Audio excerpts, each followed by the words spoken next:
你是世子，必须饱读诗书，将来才能成为百姓爱戴的郡王。哎，都磨成水了。王爷，王爷，王爷！修公子上次举荐的冯大人，赴任后行事果敢，能谋善断，立了不少大功啊。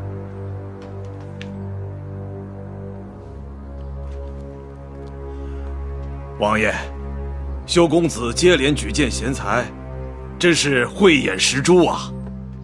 王爷，自从世子被废以来，曲梁上下对于世子人选多有议论，时常闹得沸沸扬扬。下官以为世子一日不立，便一日民心不稳。下官恳请王爷请诏，重新册立世子。世子不立，民心不稳。那依你看，立谁才合适呢？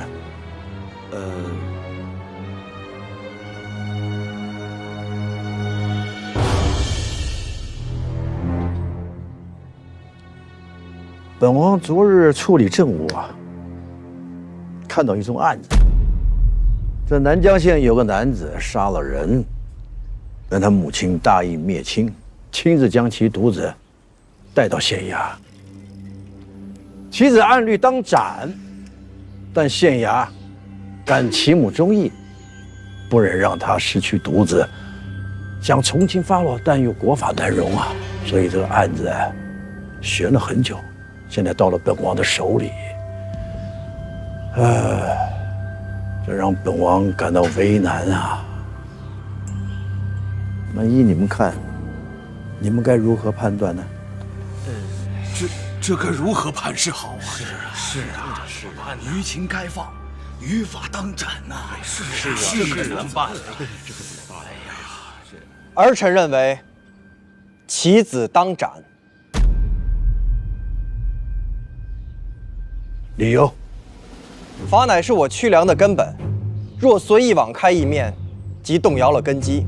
其母固然可怜可敬，所以儿子觉得，在其子问斩之后，其母应由我曲梁王府供养起来，并在民间宣扬其美德。如此，法不失于威，我曲梁王府不失于恩，而百姓不失于德。说的有道理，没错，有道理啊！这确实这样，对，不错不错，这是个好办法呀！邢公子，你不可一言不发呀！老三，你怎么看？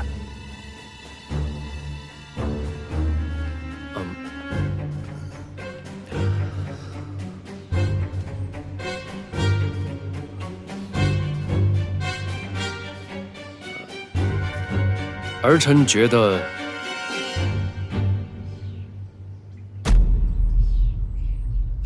得，是杀是放都不重要。那什么重要？此案已经拖了数月，每拖一日，其子就多一日在牢中饱受恐惧之苦，而其母呢，也要在家里多一日凄风苦雨无人奉养。所以呢，此案最重要的不是怎么断，因为无论怎么断，都好过于悬而不断。就如同世子，无论选谁，都好过于悬而不决。依你看，该选谁呀？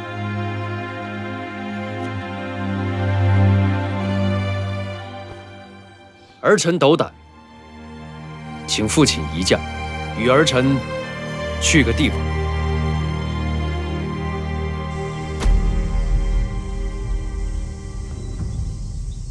老三，父亲，好大的胆子啊！这就是你举荐的世子人选吗？父亲，官员都在关心杀人犯的母子之情，可二哥也是您的儿子，他已经被拘禁了大半年，难道你不想看看他现在的样子吗？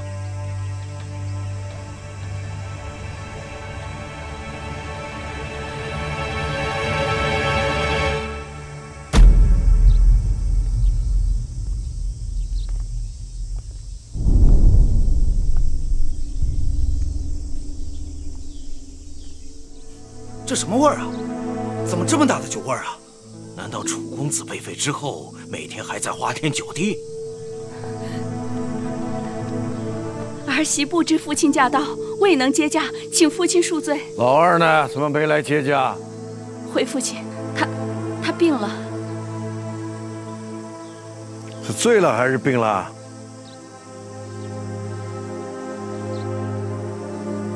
这些缸是干什么的？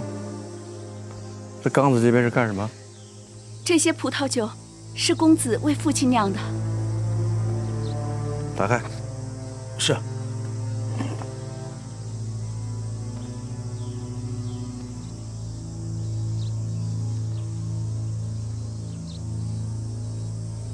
这些都是老二酿的。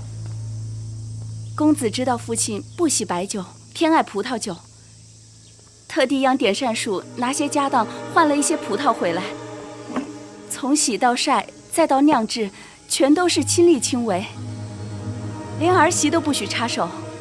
他说，他已经不能在父亲膝下承欢，只能这样孝敬父亲尽孝了。怎么从来没送过给本王？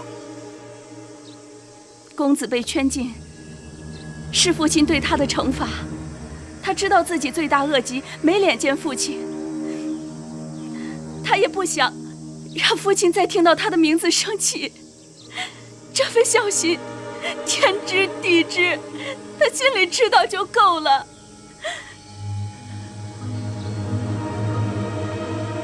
擦的是真干净啊！哎，不会是刚搬过来的吧？来人！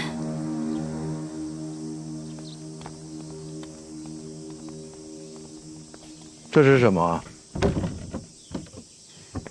酒能搬得来，这些亲笔的字迹，怕是做不得假吧？自从公子被废以后，他每日都在给王爷祈福，除了念书，便是没日没夜的抄经。今儿个是先王妃忌日，他为了给娘亲多抄一些经书，抄了整整1个通宵，又累又受了风寒，这一病已经昏了好几天了。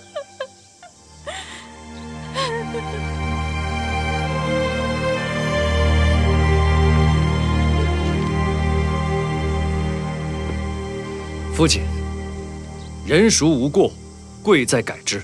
二哥是父亲以取粮之主的标准亲自教出来的，没有人比他更适合世子之位。儿子恳求父亲复立世子。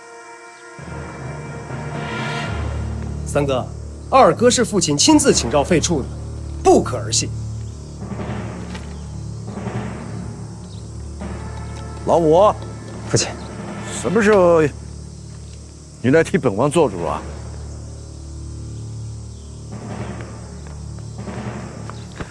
儿子不敢，儿子无才无能，从未奢望过世子之位，只是就事论事而已。最好是没有奢望，你只是在替你那个好四哥奢望。儿子不敢，儿子从未妄想过世子之位。这样最好，本王可喜鹊的儿子很多，终于又少一个。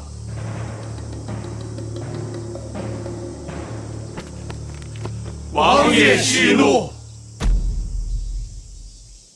东篱啊，今天准备做点什么菜吃啊？你今天早上有什么收获没有啊？今天早上就打了只兔子，不如一会儿看看。什么？大白菜。吕少爷，你这么看着我干什么？今天发生什么事儿了？果然是你。好大一盘棋啊！我以为你装疯，只是为了要赫连信的情，没想到你是在筹划着让世子复位。你知不知道一件事？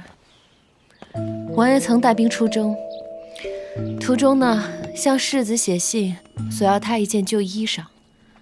王爷对世子的舐犊之情，怎么会因为几件错事而恩断义绝呢？所以你想方设法拴住信公子，却将修公子推到高处，是因为你知道，早晚有一天，王爷会生复立世子之心。到那时候，表现得越好的公子，就越是王爷眼中钉。那也要感谢修公子的配合，这半年他处心积虑，倒是帮了我不少忙。可惜，他做的每一件事都是在加速自己的灭亡。我的老天爷，小姐简直是活神仙，东篱佩服得五体投地。小的还因为姑娘总是误公子的事，心里埋怨过，现在想来，真是该打。这个世界上没有神仙，也没有谁比谁更聪明。人们越是想着自己的事情，越是会捡了芝麻丢了西瓜。而我置身事外，我自然是要看得清楚一些。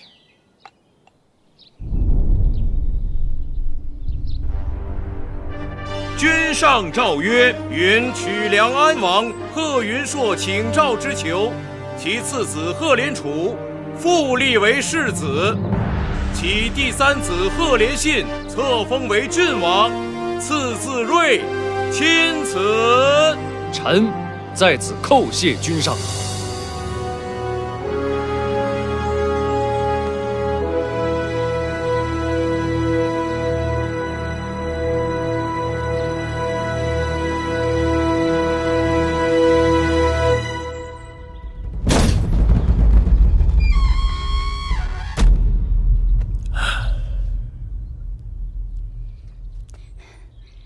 三弟早在几个月前让您抄经酿酒，妾身当时还不懂，现在才知道良苦用心。世子爷吉人自有天相，走了一个袁百里，又来了第二个。他不是袁百里，他只是利用我对付老四罢了。可惜我大势已去，就算被人利用，我也只能这样了。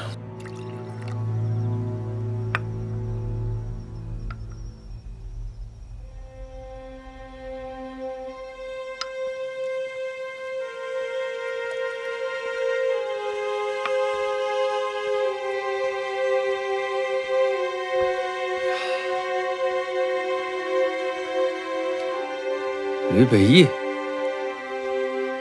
来，陪我喝酒，来。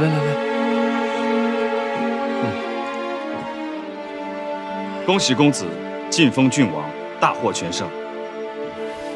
来，坐下。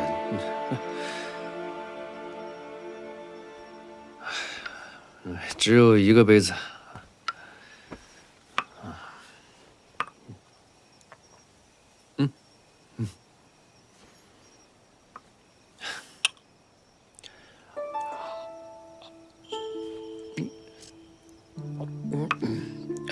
胜？什么是胜？大获全胜？来，我告诉你啊，我败了，而且我败给的人是你，啊，什么郡王，什么世子，普天之下，我最想做的人就是你呀，吕北义。公子，你醉了。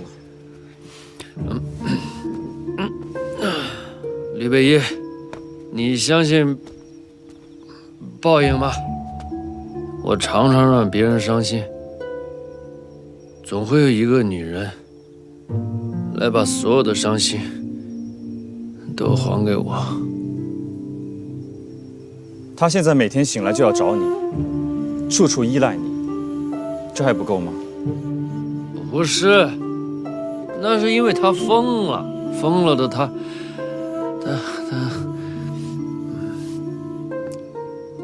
念我，想我，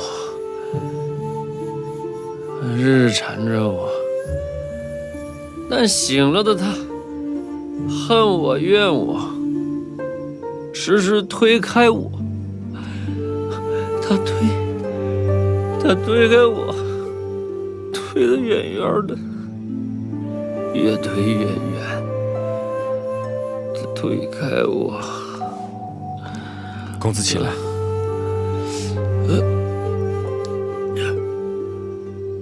教我。教你什么？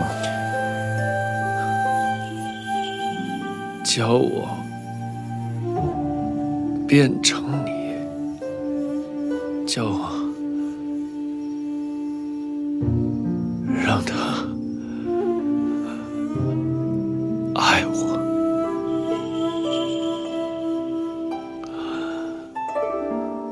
哎！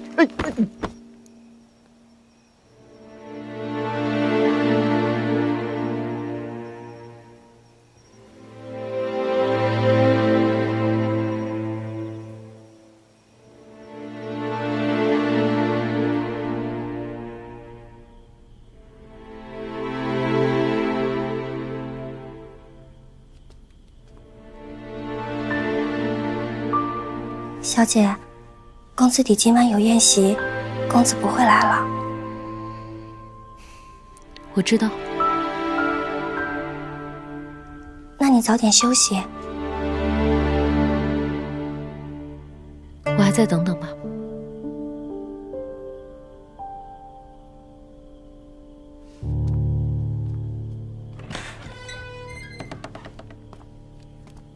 公子来了吗？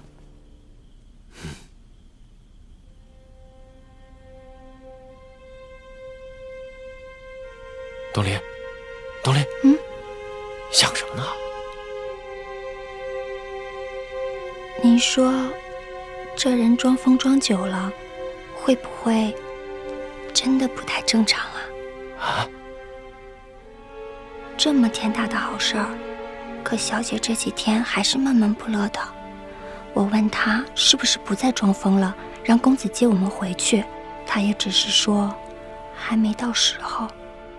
怎么没到时候了？她筹谋这么久，不就等这个时候吗？我说你一个女人家，怎么不懂女人的心思了？姑娘这是心里难过。难过？公子现在对她这么好，她为什么难过？公子对她越好，她心里就越难过，因为这是假的，是她靠装疯换来的。夫妻一场，她却要处心积虑换取公子的愧疚，但愧疚终归不是真情。她是怕清醒的那一天，不知这两个人要如何相对。难怪姚夫人说小姐不愿意回去。可怜的小姐。东篱，关门吧。哎。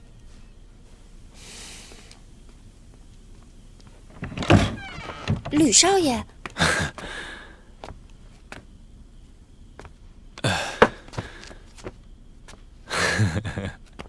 易哥哥，这半年来你处处避嫌，今日为何深夜前来？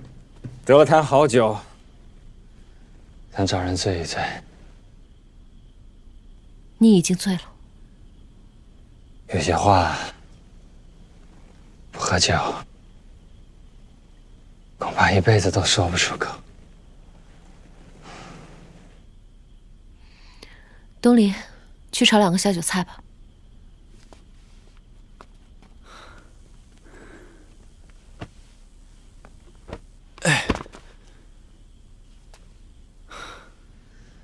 下酒菜，我带了。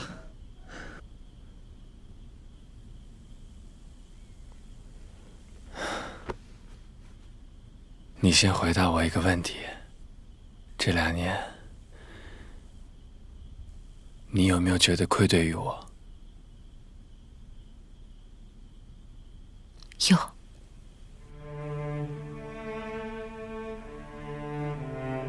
为什么？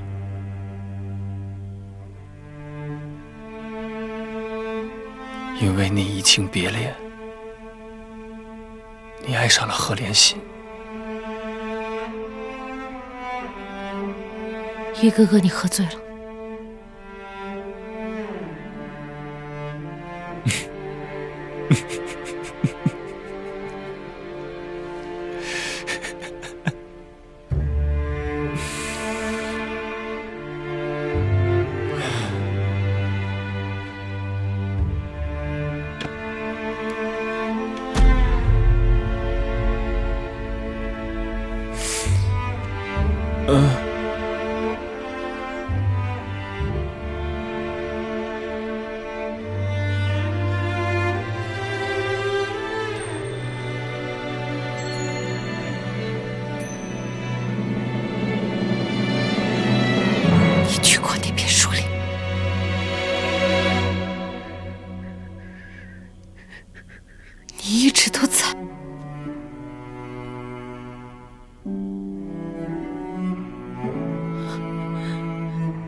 这是第一道下酒菜，莲儿，不是你背叛我，是我为了消除奸计，我先背叛的你。我不信，第一次背叛。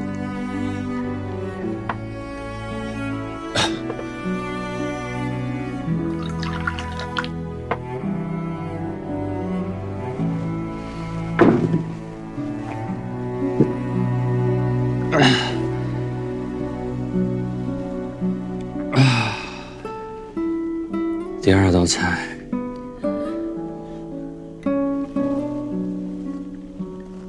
吴海瑶来南郊别院的路上，你被推出了马车，危急时刻，救你的人不是我，是贺连心。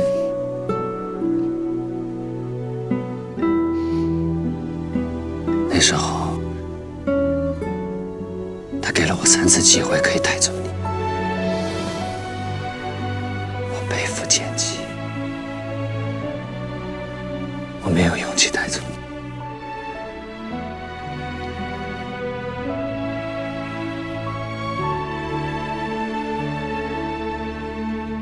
我选择了放弃。第二次背叛。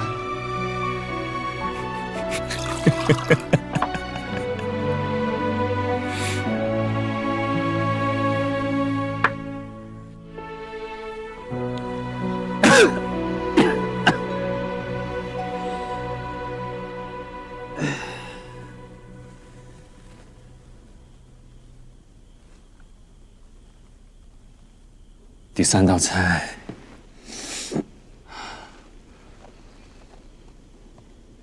我们最后一次私奔，你以为贺连心为什么能够找到我们？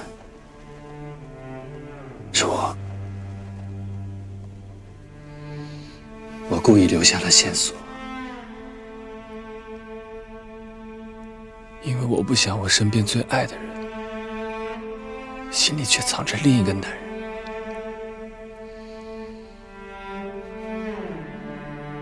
第3次背叛，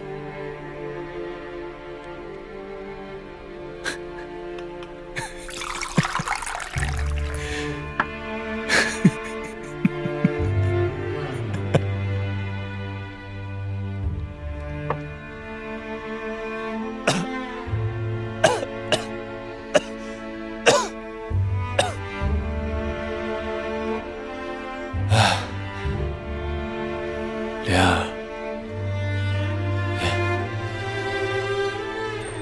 不是你移情别恋，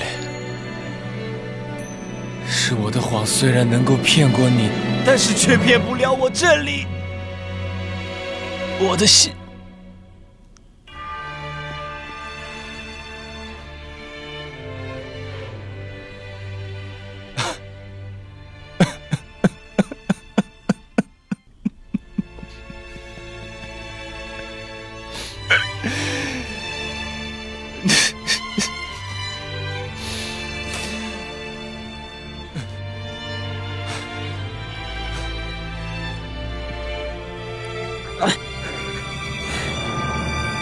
你的心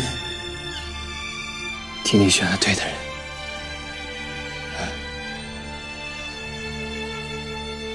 你为什么要骗我？因为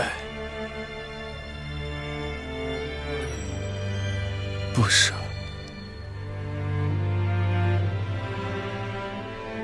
现在呢？舍得了。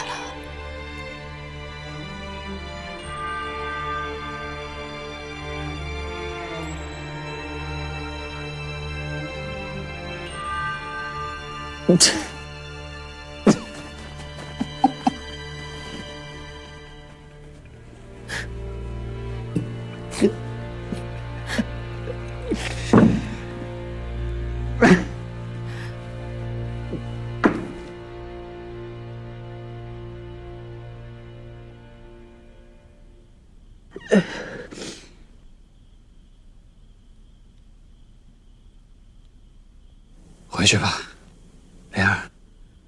有一个人等你等得很辛苦。你被送到南郊别院那天，我曾问他：现在你已经是庶人，能不能给我第4次机会？他当时的回答是：你永生永世都没有机会，因为永生永世，洛青莲都是我赫连信的女人。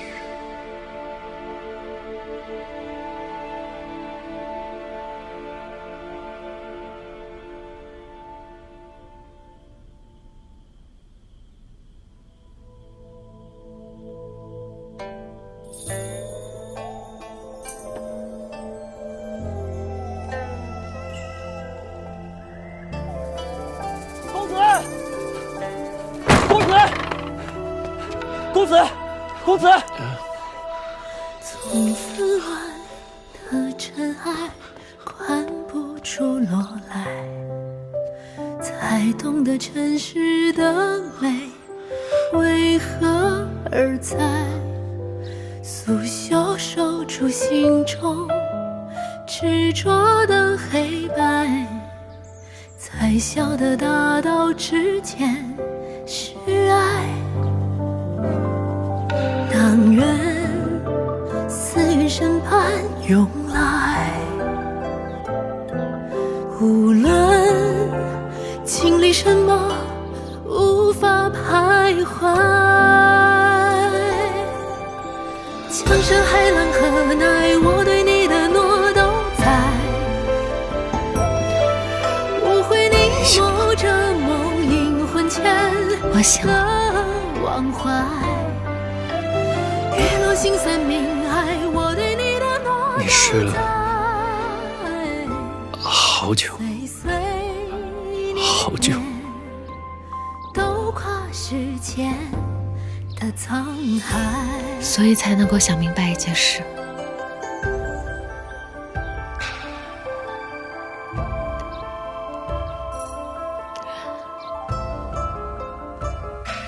我好想你。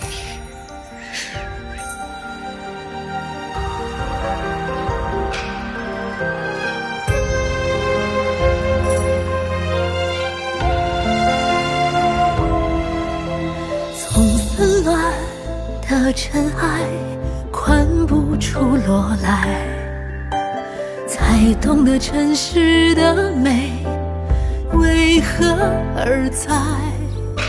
素袖守住心中执着的黑白，才晓得大道之间是爱。但愿死人审判涌来，无论经历什么，无法徘徊。好美啊，真的。江山海浪何奈，我对你的诺都在。无惧这涂鸦世道阻碍，有几载？月落心散明爱，我对你的诺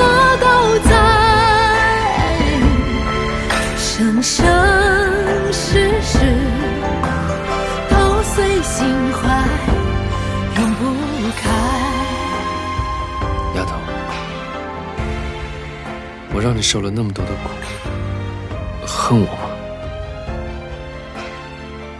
小时候，院里有一架秋千，我哥就喜欢站在秋千上荡得老高，可是我不敢，他就嘲笑我，说我胆小，我气不过，我就花时间练了一整个晚上。你知道最后怎么了？你荡得比他高。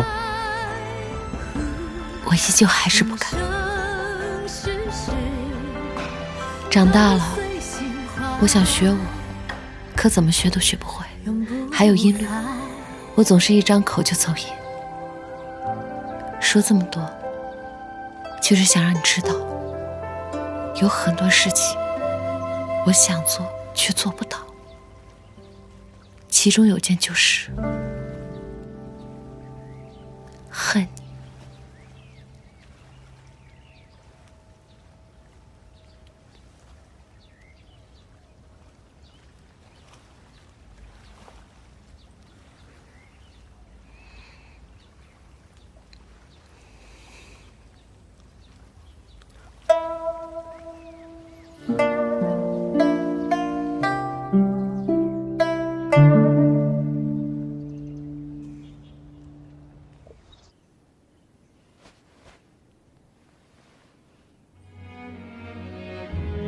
这么久了，终于又能为小姐好好打扮了。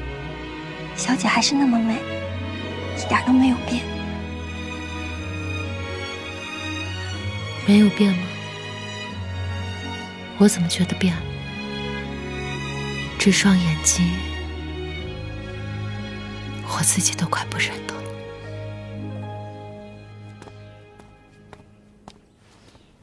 夫人，莲姑娘要走了。我知道。您不去跟她告个别吗？为什么？难道她重新飞上枝头变凤凰，我就要去巴巴的送她吗？奴婢不是这个意思，奴婢不敢。我和你说了很多遍了，不管这个世上如何世态炎凉，人情冷漠，默默海瑶都不会去给人摇尾乞怜。谁说人情淡漠，世态炎凉？洛青莲向瑶姐姐辞行。走就走吧，反正我们也不是什么朋友。岂止不是朋友，以前在公子邸，我们视彼此为敌人。可命运弄人，在这南郊别院，无论是恶念还是温情，如果没有姐姐，恐怕就没有今天的我。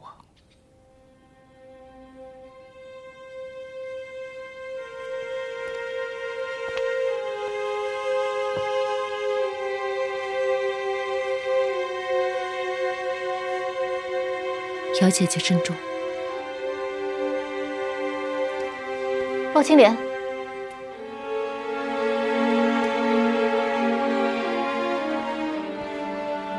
有朝一日，我绝对会再次回到公子邸。我等着和姚姐姐再见的那一天。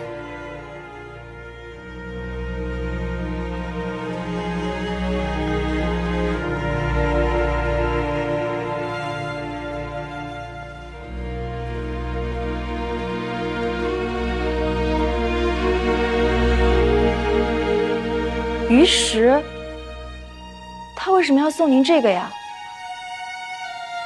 因为他比任何人都了解这南郊别人的绝望和寂静，要让我像鱼一样养精蓄锐，清心寡欲。恭喜姑娘回邸。可你却忘了一件事，我和你终归不同。你拥有一样我永远无法拥有的东西，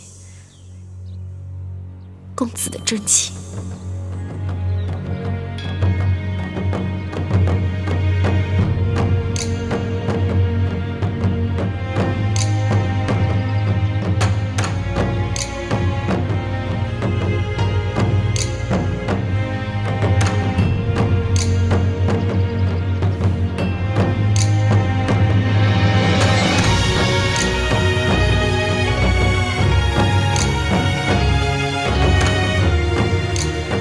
请放慢点儿。你们里里外外都给我擦仔细了，打扫干净了。最大的敌人马上就要回来了，他却丝毫不乱，只怕这镇定是胸有成竹。你是说，公子和夫人都答应的事，难道还会出什么变故？太顺利了，顺利的让人不安。只希望是我杞人忧天。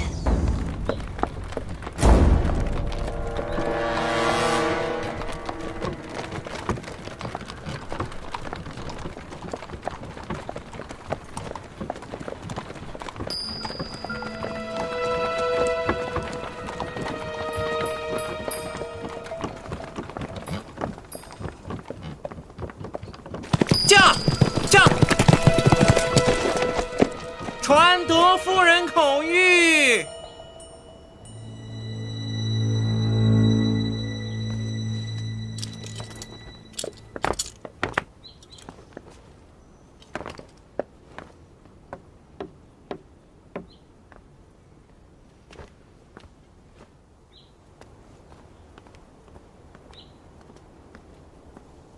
废妾骆氏久病不详，不得回抵，即刻带往昭辉院。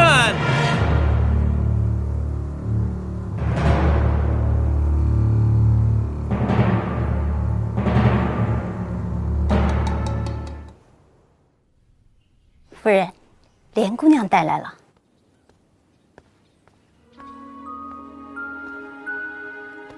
民女骆青莲问得夫人安。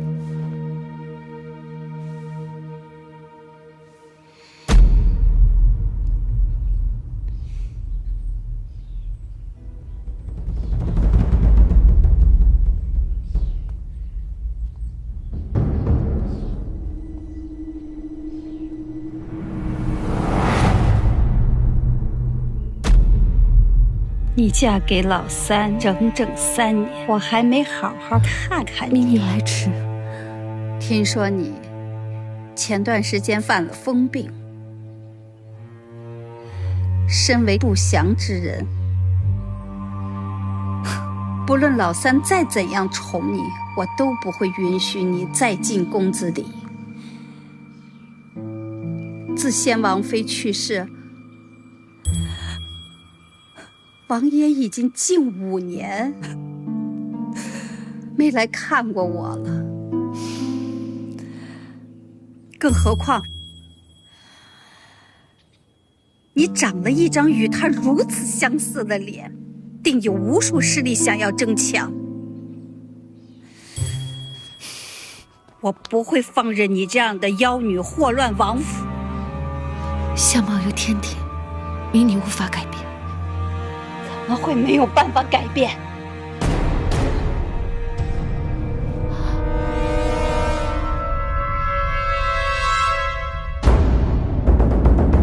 母亲，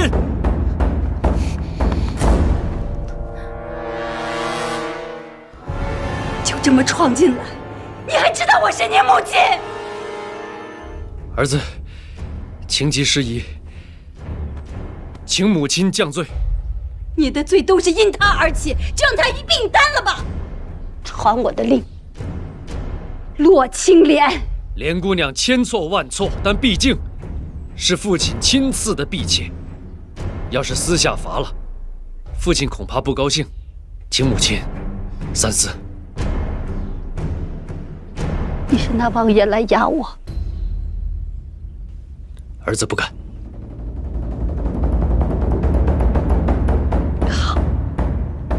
只要我活着，这个女人就不许再回新公子邸。母亲，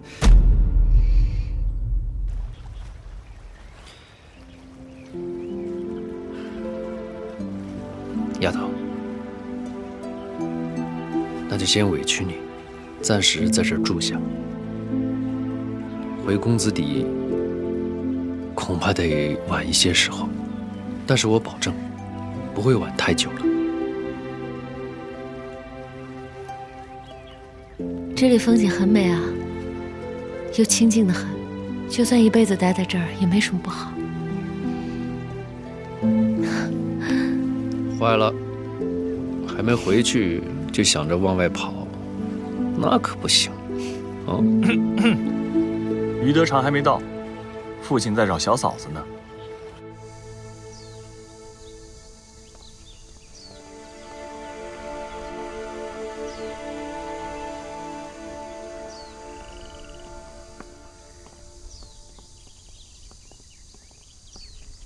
王爷还在忙，莲姑娘稍后。有劳了。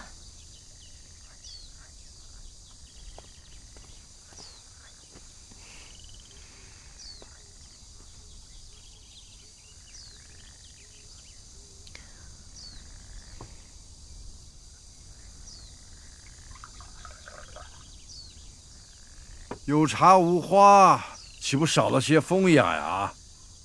是不是啊，莲夫人？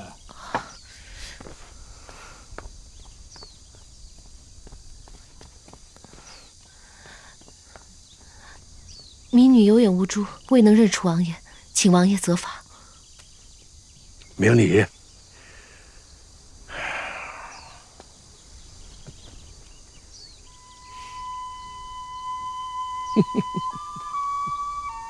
眼睛明亮，皮肤红润，果然是大好了啊！就是瘦了些，待会儿叫于德常给你带些补品回去，好好把那些肉啊给补回来啊！那便谢过王爷了。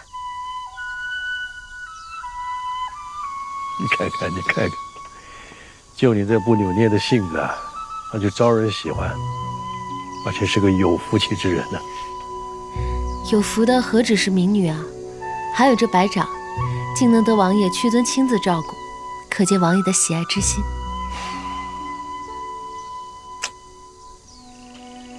只可惜啊，他们不争气，高温经不起，烈日晒不得，开不到盛夏就谢了。只怕本王的一番心血会付诸流水。王爷说的分明不是白长，而是世子。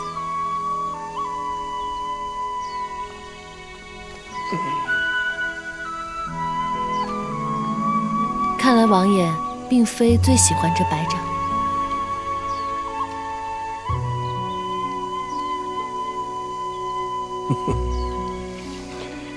你那么聪明，那你知道本王最喜欢什么吗？除开先王妃最喜欢的荷花之外，民女猜王爷应该最喜欢梅花。为什么？冰雪林中住此身，不同桃李混芳尘。在这芳菲园中争奇斗艳的花多了，自然让人钦佩起梅花的气节。不羡美，不争春，顶峰暮雪，傲骨高洁。妈，你不喜欢啊？民女自然是喜欢，却只怕寒梅最堪恨，常作去年花。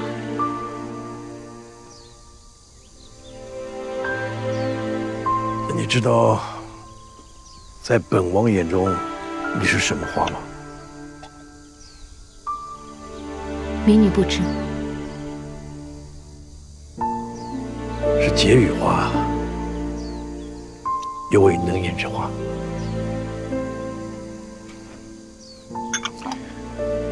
在本王看来，能堪称这3个字的，也只有你了。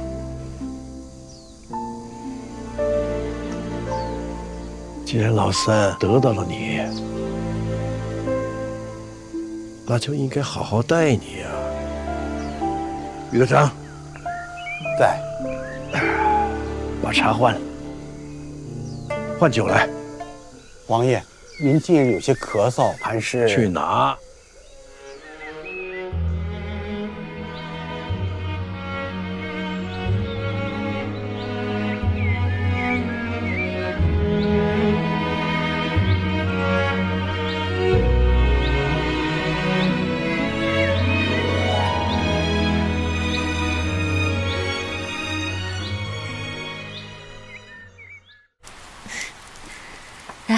王爷，再喝一杯吧。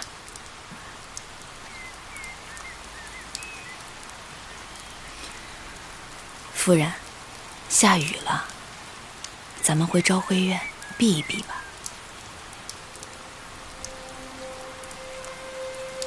是啊，避一避。昭辉院冷冷清清，没有人，没有声音，也没有雨。避一避。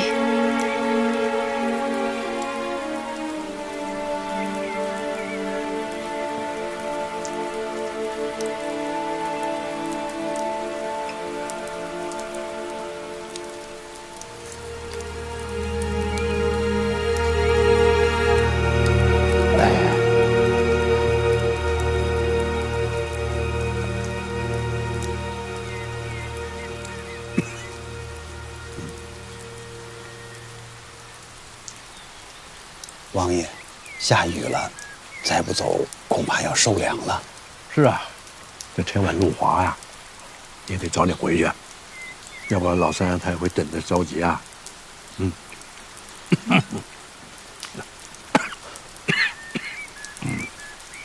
王爷，民女知道一个偏方，治咳嗽非常有效。明天我煎好药，给王爷送。待会儿把方子写给于总管。于德昌，传本王令，以后啊，莲姑娘可以自由进出本王府，任何人不得阻拦。老夫遵命。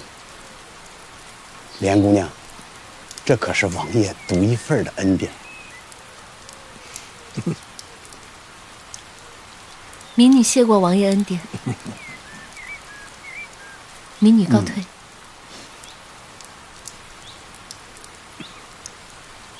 王爷，有句话不知该不该说。说。在这王府里，最多的是女人，最苦的也是女人，衣不如新，人不如故啊。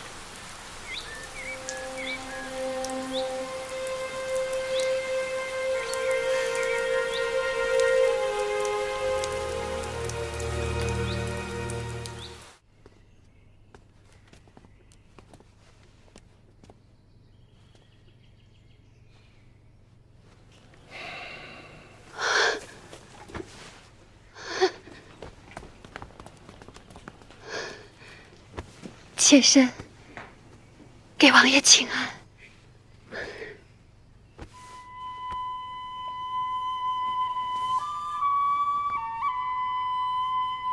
起来吧。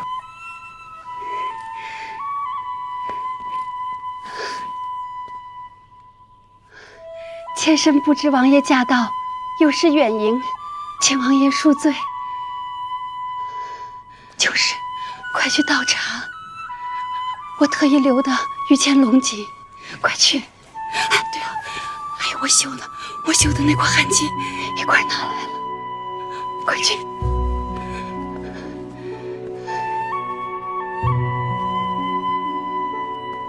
好久没来了，再不来，都忘了你是本王的夫人了。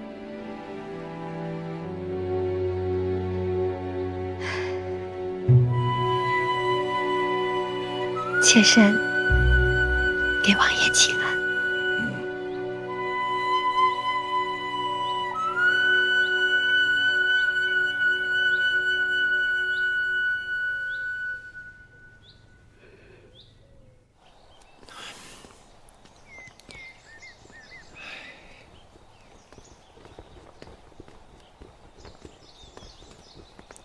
公子，哎，你终于出来了，父亲找你何事？王爷身子不太好，公子得空还是多去看看他。终究啊，是我们对不起父亲。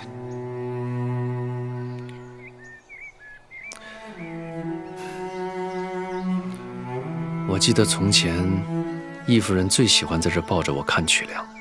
她说：“在这儿，心情会宁静平和，忘却一切烦恼。丫头，记住，公子底容得下无数个女人，可是我心里只容得下一个。记住了。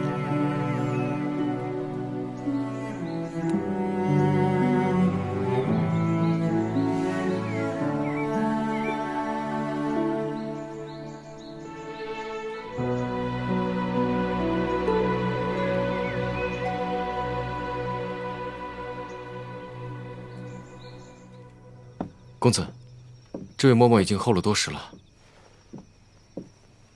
奴婢问公子安，问莲姑娘好。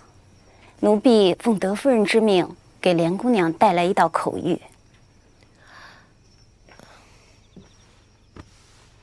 民女听命。夫人有命，请莲姑娘即日搬出仙居，回瑞郡王邸。恭喜莲姑娘！夫人还专程向王爷请了命令，晋莲姑娘为庶夫人。从此以后，莲姑娘再不是婢妾了。妾身谢过夫人。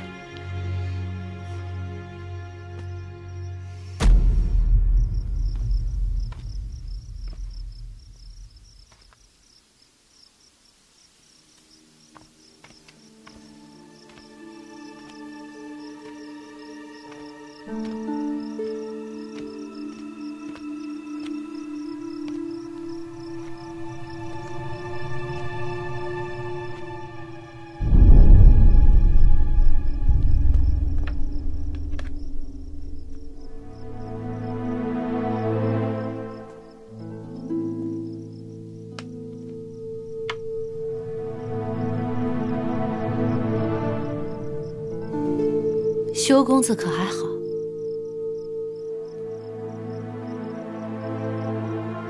世子被废一事，我一直觉得蹊跷。后来听公子提起，世子一口咬定自己当时并未带匕首。公子只当他记错了，可他们却忘了，当时在场的还有一个人。你想听什么？我想要听你反驳我，我想要你指着我的鼻子说是我血口喷人。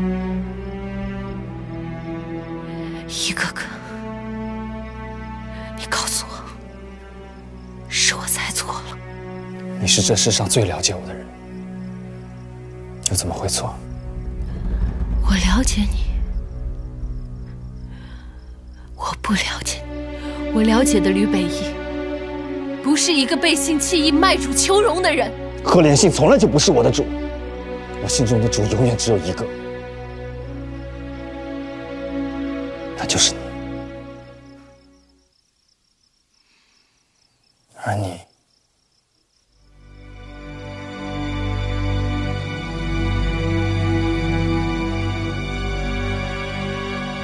你心里的主，却已经变了。没有谁是我的主，我只听从我自己的内心。可我的心实在是太小了，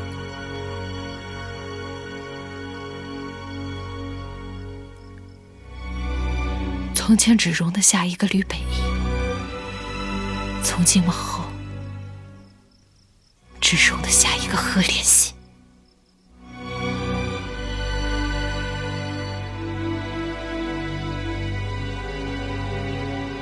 好，很好，利剑穿心，从后沟藕断丝连。莲儿，多谢你的残酷。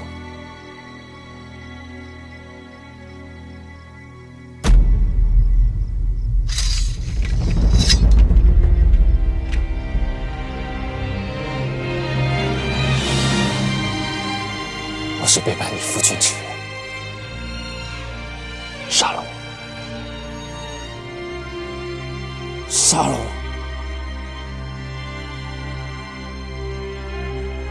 我要死在你手里，我此生无憾。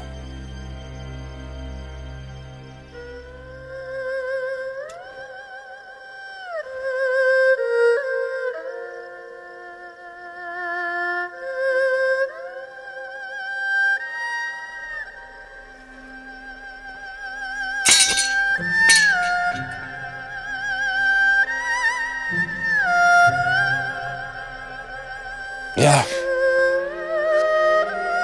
信公子邸一定还有修公子的人。明日我便离开信公子邸。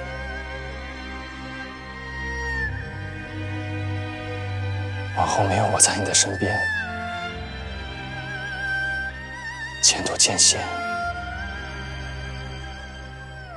万事小心。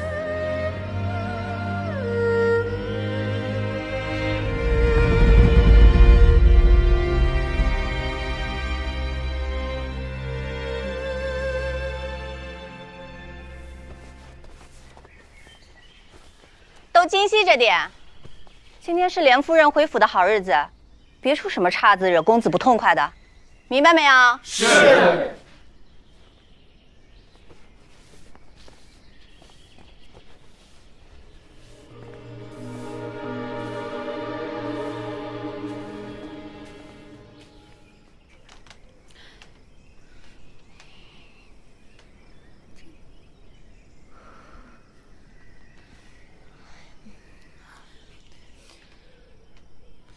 快来了！怎么还没到啊？怎么还没来啊？对呀，真的这么久了。什么时候才能？这要等到什么时候啊？再等等吧。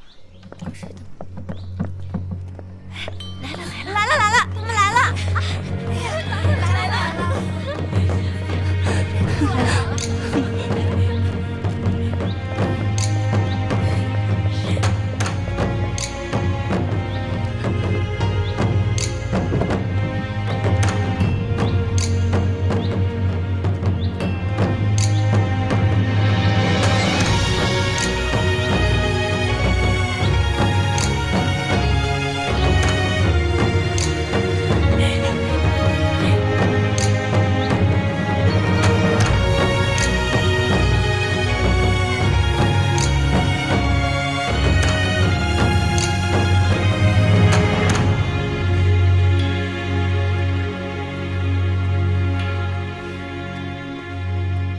盼星盼月，终于把妹妹盼回来了。妹妹受苦了，多谢夫人费心惦记。夏日炎炎，还劳各位姐妹酒后，实在过意不去。好了，都别晒着了，以后自然有机会说提几话。按理说，你封了恕夫人，住处也该换了。但我想你应该比较想住莲微居，就没让他们折腾了。妾身的心思，公子果然最是了解。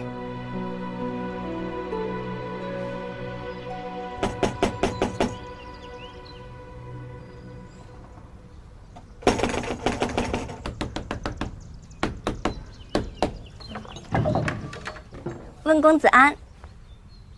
公子来看莲夫人，这是公子给莲夫人送的补品。谢过公子。公子，我家小姐累了，请您先回吧。不是，东篱，这不累了？不是刚睡醒吗？怎么就累了呢？又累，小人，我是他，这是在给我吃闭门羹吗？公子，那你说，是我惹到他了吗？我都已经向他道过歉了，他这是闹哪出？公子，我也不知道，你别什么都问我呀，公子我。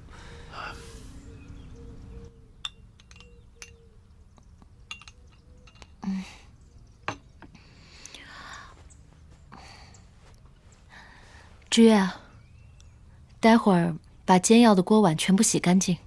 冉云，你把药渣包好，然后埋在院里，千万不要让任何人知道咱们熬的是什么药。是夫人。你这什么表情啊？怎么了？你走了这么久，我和知月可想您了，天天盼星星盼月亮，总算把您盼回来了。知道你有了，我恨不得敲锣打鼓，我让全公子邸的人都知道。可是为什么你不愿意说，连喝个安胎药都不告诉我？小点声。夫人，冉云虽然嘴快，可说的却是奴婢心里想的。如今公子对您的好，人人都瞧得见，您到底还缺什么呢？羽毛，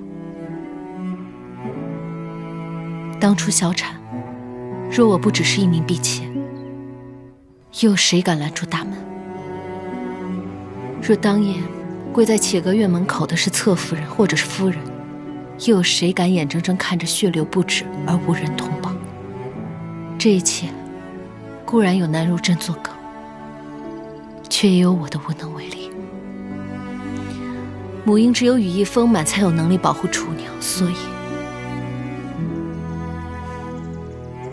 他是我的第二个孩子，就算拼了性命，我也要保他平安。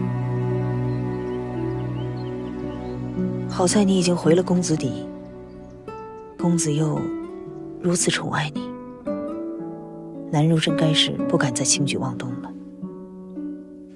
他是不敢了，但他背后的那个人呢？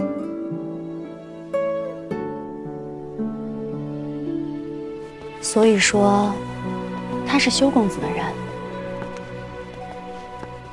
一哥哥跟我说，公子邸有修公子的奸细时，我便猜到，必是南如真无疑，只是没有证据。洛青莲有没有动静？许良川一直在盯着呢，一点动静都没有。以他的聪明，不会什么都猜不出，竟然还不告诉公子。他到底安的什么心？会不会是他抓住了我们什么把柄，想要威胁我们？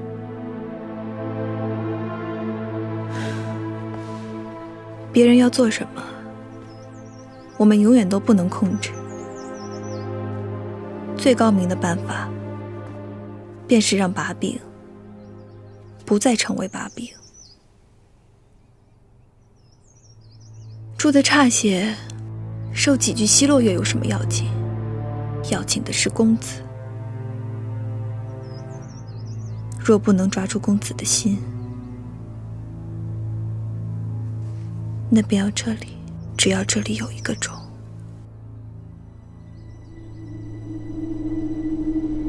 我倒要看看，谁还能拦得住我？莲儿，你何不将一切都告诉公子？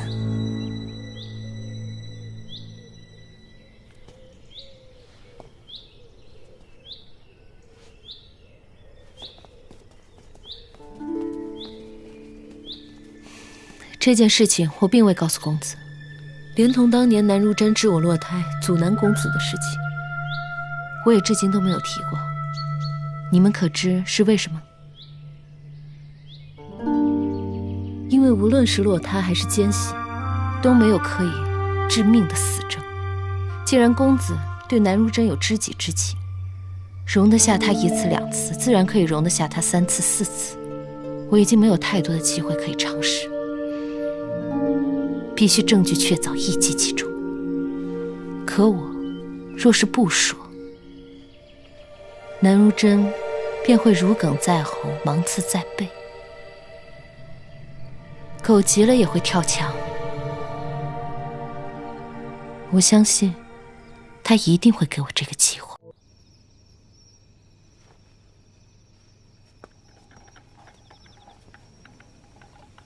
喝茶，公子。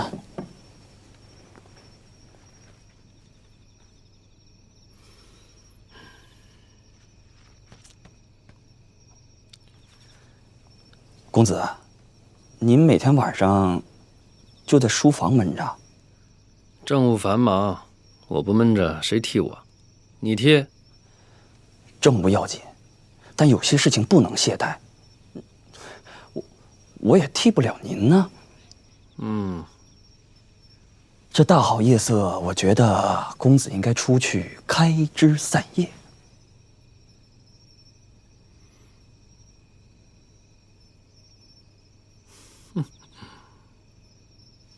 你这小子，也懂什么叫大好夜色啊。好，去连卫居。公子，那个冉云刚才来上报过，说连夫人的身子又不爽了。身子又不爽？小姐有孕一晃3个多月了，还要继续瞒着？这还在肚子里就给带上了。关心则乱，希望神明保佑吧。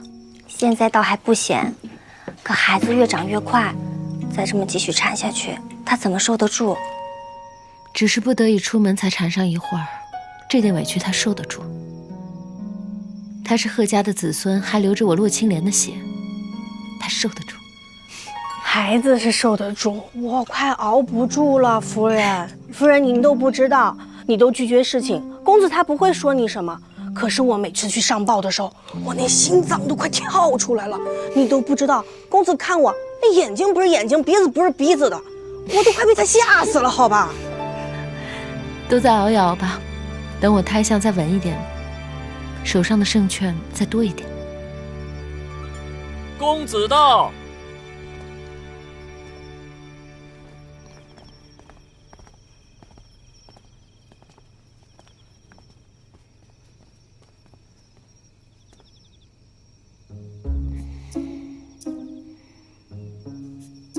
怎么病这么重啊？公子，恕妾身不能下爹行礼。哎呀，还行什么礼呢？发烧吗？啊，我瞧瞧，我瞧瞧。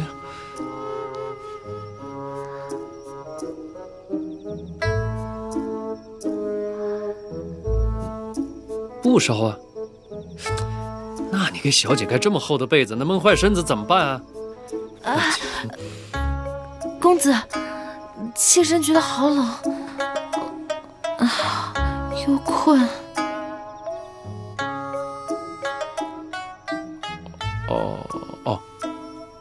好，那你就好好休息啊，好好休息。苏南春，走了。公子啊，莲姑娘都病了，你怎么还这么高兴啊？啊！哎呀，你这傻小子，难道你看不出来吗？他是在装病。就走了？不应该呀！这平时都要待好长时间才走的，今天怎么了？干嘛装病啊？还能为什么呢？他被子里有一些布。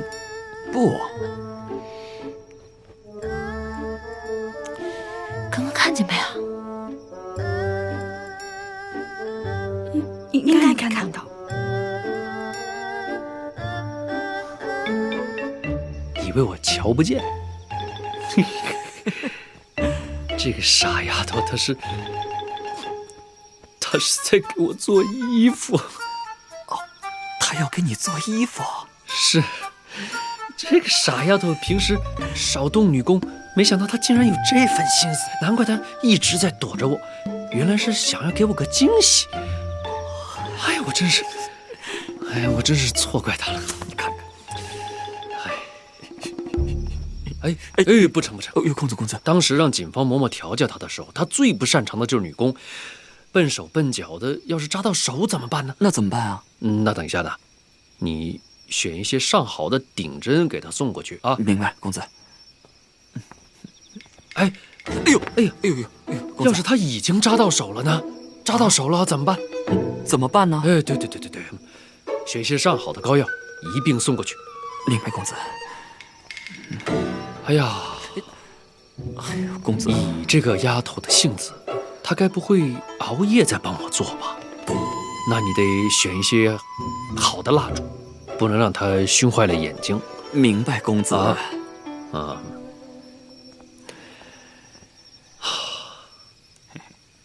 公子，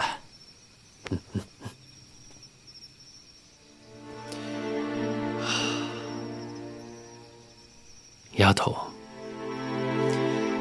有你这片心意，也就不枉费这大好夜色。